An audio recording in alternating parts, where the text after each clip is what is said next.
மண்ணால் வைத்த லிங்கம் தண்ணீர் ஊற்றி அபிஷேகம் செய்ய செய்ய இன்று 2 அடிகளுக்கு மேலாக வளர்ந்து வரும் உலக அதிசயம் ஏரல் சேர்மன் அருணாசல சுவாமி திருக்கோயிலில் நடைபெற்று வருவது நாம் இந்த பதிவில் பார்க்கலாம் ஃப்ரெண்ட்ஸ்.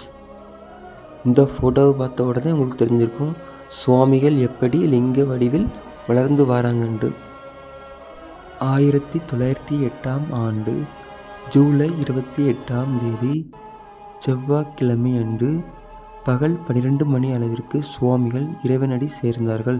சுவாமிகளின் உடலை சுவாமிகள் சொன்னபடியே ஏரல் தாமிரபரணி ஆற்றங்கரையில் ஒரு சப்பாத்தி கள்ளி செடியின் அருகில் ஆலமரத்தின் அடியில் குழி தோண்டி சுவாமிகளின் உடலை உட்கார்ந்த நிலையில் கருடன் மும்முறை சுவாமிகளின் உடலை வட்டமிட அதன் நிழல் சுவாமிகளின் மேல் பட சுவாமிகள் பயன்படுத்திய பொருட்கள் மற்றும் விலையுயர்ந்த ஆபரணங்களும் வைத்து சமாதி எழுப்பினர்.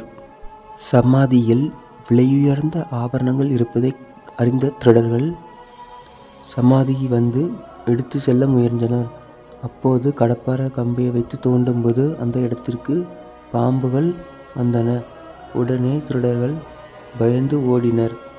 பின்பு சுவாமிகளின் தந்தை அங்கு வந்து பார்த்தார். பின்பு சுவாமிகள் பாதுகாப்பு இன்றி இருப்பதை அறிந்து சுவாமிகளுக்கு கோவில் ஒன்றை கட்டினர். பின்பு சமாதியின் மீது மேடை ஒன்றை அமைத்து அதன் மீது சுவாமிகளின் தந்தை தனது கைகளால் மண்ணை வைத்து சிறிய லிங்கம் ஒன்றை செய்து வைத்தார்.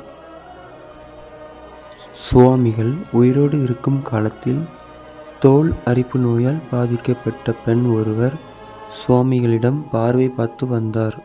அந்த பெண்ணுக்கு பார்த்தீங்கன்னா உடல் முழுவதும் தோல் அரிப்பு நோயால் பாதிக்கப்பட்டிருப்பாங்க.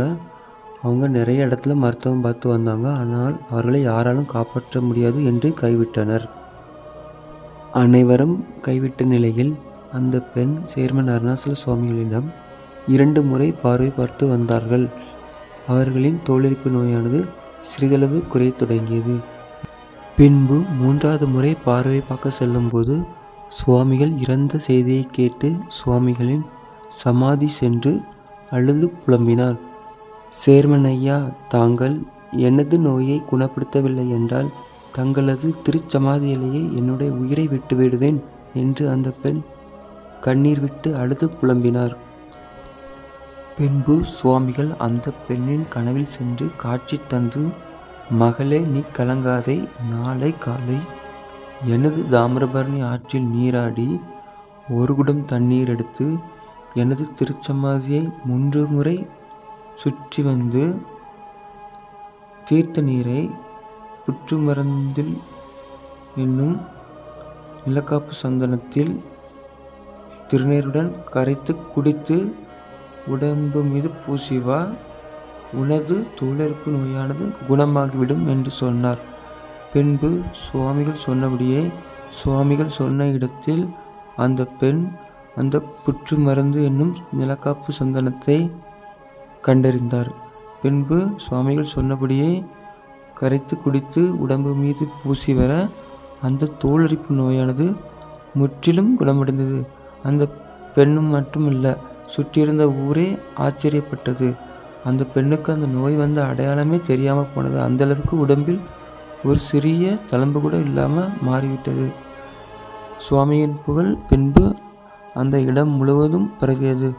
பின்பு சுவாமிகளின் குடும்பத்தார் சுவாமிக்கு திருவுருவ சிலை வைத்து வழிபடத் தொடங்கினர். பின்பு சுவாமிக்கு அபிஷேகம் செய்யும்போது அந்த லிங்கம் கரைந்துவிடுமே என்று எண்ணினர்.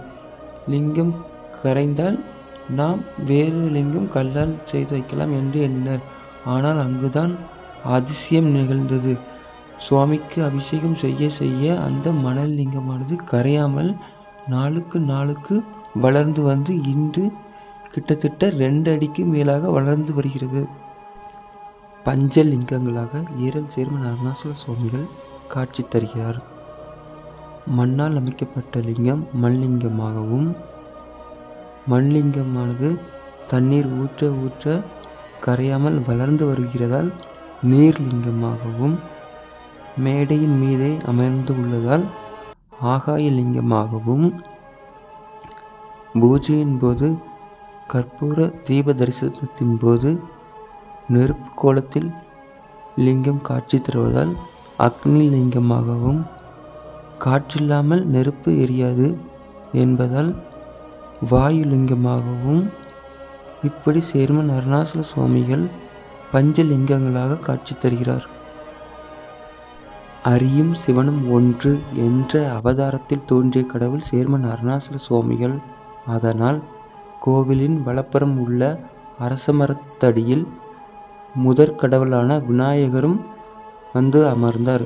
சேர்மன் கோவிலில் வந்ததனால் சேர்ம விநாயகர் என்று பெயர் பெற்றார். கோவிலின் இடப்புறம் ஆலமரத்தடியில் சிவனோட அவதாரத்தில் தோன்றிய கடவுள் ஆஞ்சநேயர். அதனால் சேர்மன் கோவிலில் ஆஞ்சநேயரும் வந்து இடம்பெற்றார். அதனால் அவருக்கு சேர்ம ஆஞ்சநேயர் என்று பெயர் பெற்றார். ஏரல் தாமிரபரணி ஆற்றில் நீராடி முதலில் சேர்ம விநாயகரை வணங்கி வழிபட்டு சன்னதியை சுற்றி வலம் வந்து, பின்பு சேர்ம ஆஞ்சநேயரை வணங்கி வழிபட்டு சன்னதியை சுற்றி வலம் வந்து, பிறகு சேர்மன் அருணாசல சுவாமியை வணங்கி வழிபட்டு சன்னதியை சுற்றி வலம் வந்து சுவாமியின் அபிஷேக தீர்த்தத்தை புற்று மருந்து என்னும் நிலக்காப்பு சந்தனத்தில் கரைத்து குடித்து உடம்பு மீது தேய்த்து வந்தால் தீராத நோய்களும் தீர்ந்துவிடும். இப்போதான் ஃப்ரெண்ட்ஸ் எல்லா நோய்க்கான மருந்து மெடிசன் எல்லாம் கண்டுபிடிச்சிருக்காங்க. அந்த காலகட்டத்திலலாம் இந்த அளவுக்கு மருந்து மெடிசன் எதுவும் கண்டுபிடிக்கலை.